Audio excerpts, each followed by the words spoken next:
Hoje a gente decidiu pegar uma série de fanarts que o Harner fez sobre o Mob Psycho 100. Que é o anime que a gente tá acompanhando agora, anime mangá, que tá saindo. E eu e o Harner, a gente é os otaku aqui da Revo, então a gente vai fazer isso aqui mesmo. Fica aí com a gente que eu acho que vai ficar bem maneiro.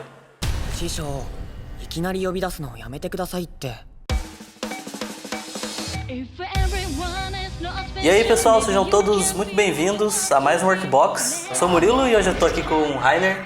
E aí pessoal? E hoje a gente mudou tudo porque esse quadro é nosso e a gente que manda, a gente faz o que a gente quiser aqui nessa porra aqui. E a gente pode xingar, aqui não é o podcast. Não pode? Claro que pode. Então finalmente eu consegui convencer o Murilo a ver o Mob Psycho 100, que é esse anime sensacional. Escrito pelo mesmo autor do One Punch Man, o One, que tem aqueles desenhos maravilhosos que estão aparecendo agora na tela pra você ver. E a gente resolveu trazer aqui, mostrar pra vocês, pra quem não conhece. E a gente vai hoje fazer um desenho também do Mob, que é o protagonista desse seriado. Exato. Mas então, Murilo, a gente tá aqui falando do Mob, mas o que é o Mob? Qual que é a história desse anime? Basicamente, ela é a história sobre esse moleque, que é conhecido como Mob pelos amigos dele. E ele vive num universo onde existem criaturas paranormais e pessoas que têm esses poderes psíquicos pra combater essas criaturas. E o Mob, ele é um desses caras. Acontece que ele é super poderoso, só que ele é um zero à esquerda, assim. Eu acho que a questão principal do Mob é que ele é muito poderoso, mas ele não quer ser definido pelo poder dele. Ele quer ser essa pessoa independente dos poderes dele. Ele quer se identificar, ele quer saber quem é ele. Enquanto o Mob é muito poderoso e tem isso, existe outro personagem que é o Reigen, que acaba sendo o que é o tutor dele. Só que esse tutor, ele queria ser poderoso como o Mob, e ele é aquele tipo de vendedor charlatão de... Ele é totalmente picareta. de serviço, sabe? E ele acaba... E ele se aproveita do Mob, que é um garoto mega inocente, né? Sim. Que tem poderes, ele se aproveita desses poderes pra alavancar os negócios dele. E é engraçado. É muito engraçado. E até que começa a ficar mais sinistro e mais maneiro, assim, as histórias. E rola muito quentinho no coração. Tá de parabéns quem fez.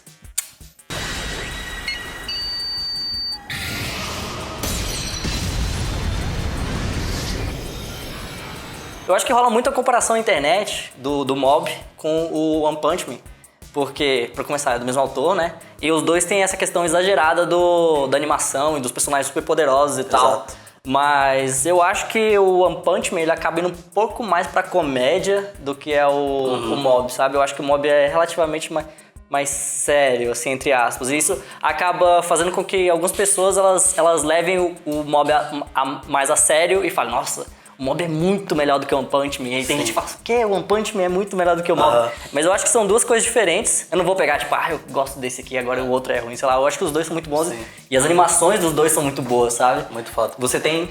Eu acho que no Mob também tem uma questão que eu acho muito legal, que quando você tem aquelas super lutas, assim, você tem aquela animação super foda, mas em alguns momentos ele dá uma baixada da qualidade, assim, só que proposital, que eu acho muito massa, sabe? Mas o que você quer dizer com baixada da qualidade? Tipo, às vezes filma tipo só um cenário, assim, que as linhas estão todas meio grossas, meio tortas. Sim, aí tem uma estilização. Ou quando o Mob tá, tipo, morrendo de cansaço, assim, sabe? Que ele começa a ficar todo babando e nesse estilo com a linha bem grossa e a animação era meio travadinha, assim, dele passando mal, sabe?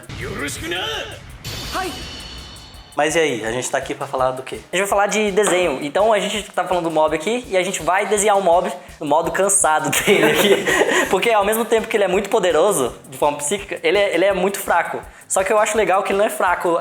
Fisicamente. Fisicamente. Ele se esforça, mas o esforço dele não leva ele muito longe nessa questão física. E daí ele participa desse time de atletas da escola. E aí os caras são muito fortes, eles correm, fazem tudo. E o Mob não, ele se esforça muito, mas ele tá sempre suando muito e cansado. E ele cai, ele tropeça. E é muito legal. Então eu decidi fazer esses desenhos do Mob. E a gente vai mostrar aqui pra vocês esse processo. Na real, o Mob, ele não tá interessado nos poderes psíquicos dele, porque isso não faz dele um cara popular. Ele percebe que o que faz popular é ele ser forte pras meninas prestarem atenção nele. Eu achei muito legal porque mostra ele no esforço dele, sabe? E eu acho que é isso que é uma das coisas que a gente mais gosta. A gente gosta de ver o personagem, o que ele tem dificuldade. Porque o Mob não tem dificuldade na parte de ser poderoso psíquico, nas lutas. Mas a dificuldade dele tá aí nessa parte social e na parte de conseguir essa outra parte da vida dele. O que eu achei legal nessa tua série, tipo, você colocou bem menos detalhe renderização do que você costuma usar. Sim. Como que você pensa, assim, quando que você vai fazer uma coisa mais super 3D-zona, assim, de quando você vai fazer uma ilustração mais simples e chapada, assim? Então, eu procuro ver o que seria o que eu imagino como peça final. E especificamente para essa do mob, eu imaginava ele como o que ele é, que é uma animação 2D. Com um acabamento diferente, que é o meu, mas ainda é animação 2D. Sim. Se eu fosse imaginar ele num universo tridimensional, e aí eu ia acabar usando render e tal. Sim. Mas eu acho que ia descaracterizar um pouco do que é. Eu não gosto muito quando o anime, eles são renderizados em 3D, sabe? Então eu queria manter essa linguagem bidimensional. A maioria das poses, a maioria não, todas essas poses eu acabei fazendo sem referência. É interessante o uso de referência, mas nessas eu me senti confortável o suficiente pra não usar. A minha referência era eu mesmo. Às vezes eu tava fazendo o desenho e eu tentava me colocar na pose que o personagem tá fazendo pra ver se fazia sentido, sabe? Sim. Se o ombro tá levantado, se o braço tá esticado da forma certa, como que ia funcionar todas essas poses. Então acaba que às vezes eu me coloco na pose do personagem em vez de ir direto pra referência.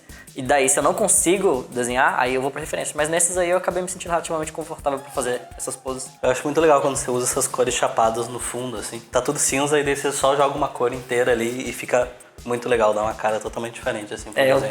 Acaba que eu tô usando bastante essas cores bem saturadas e relativamente pastel e saturadas, mas assim, elas são fortes, mas algumas são mais fraquinhas, mas todas elas, as cores saltam bastante. Eu gosto disso, assim, especificamente nesses que eu não desenhei um cenário, eu queria só alguma coisa que desse contraste no personagem, mas ao mesmo tempo que desse uma certa dificuldade de ler um pouquinho. Ou seja, eu queria contraste, mas eu também não queria, eu queria causar um pouco de desconforto, digamos assim, na imagem. Aí você fala assim, por que você queria fazer isso? Você fala, não sei, eu só tava a fim de fazer isso. E eu tenho feito bastante isso, eu acho interessante. Muito comum esse tipo de acabamento pra mim, eu já faço isso já há muito tempo, esse estilo. E eu gosto bastante. Esses desenhos todos foram feitos no iPad, usando o Procreate, que é um software de desenho muito bom. Geralmente eu faço esse mesmo processo dentro do Photoshop e ele funciona igual em todos os outros softwares em geral, sabe? Eu acho que o Clip Paint Studio e tudo que você for usar, o processo é bem parecido. Os estilos de máscaras estão bem homogêneos na maioria dos programas e essa parte básica é muito parecida em tudo. Eu falei no Clip Paint, você tem o Sai, você tem outros que eu não vou lembrar agora, mas a gente tem até um processo em Workbox passado, eu explicando como eu fazia o render, e antes de eu fazer o render eu faço essa cor base aí e tem lá bem devagarzinho pra quem quiser dar uma olhada lá também. Então, pessoal, para esse videozinho eu acho que é isso. A gente fez uma mudança bem brusca aqui no quadro, então deixa a gente saber se vocês gostaram. Deixa aqui nos comentários se vocês gostaram, se ficou uma bosta. E se você não gostou, se inscreve no canal. É uma boa. Acompanha. Se você também não gostou, pô, deixa a sua opinião pra gente. Por que você não gostou, que a gente pode melhorar também. Pra variar um pouco, eu e o Harney, a gente teve essa ideia de discutir um pouquinho as coisas que a gente gosta e... Até porque a gente já fez cursos a dar com pau. Porra, tem infinitos tem cursos. Tem curso de tudo. Então, porra, se você é de 2D, a gente tem lá curso de pintura digital com a Amanda Duarte, da Limetown. A gente tem curso de cenário com o Harmachuk, de composição com o Harmachuk. Você tem character design comigo. Tem character design com o Rainer. Tem curso de renderização com o Rainer.